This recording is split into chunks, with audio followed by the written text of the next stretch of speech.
The Chicago Coalition for the Homeless estimates that more than 6,000 at-risk children are being trafficked each and every year.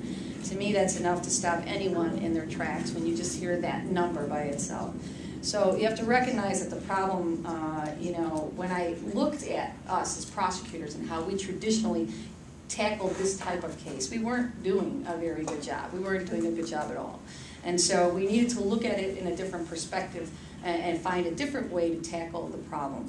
So I began a human trafficking initiative to change our approach as to how we work up these cases and how we tackle it. And I had seen the way that we handled it really, honestly, was not doing anything for the victims or even catching the bad guys.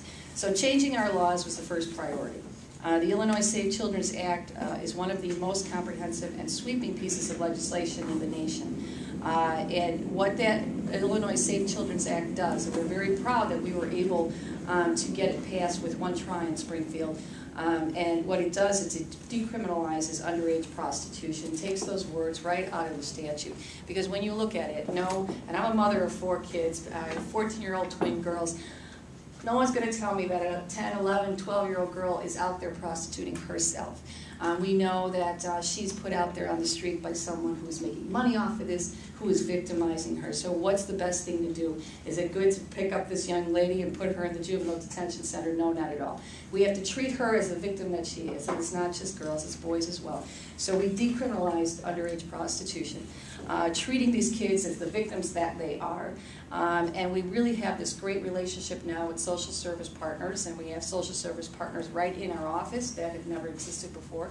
And our whole priority was to get these kids connected to the services that they need, which we know they need long-term services, in order to get through this whole process. And the other thing that the law does for us as prosecutors is gives us the ability to use wiretaps on these types of cases. And if you think about it, traditionally we've always had the ability to use a wiretap for people selling drugs, but not people selling children. There's something wrong with that, right? So this new law gives us that opportunity. And so I'm very proud to say that we've made a lot of progress in the short period of time that this law has been up and running.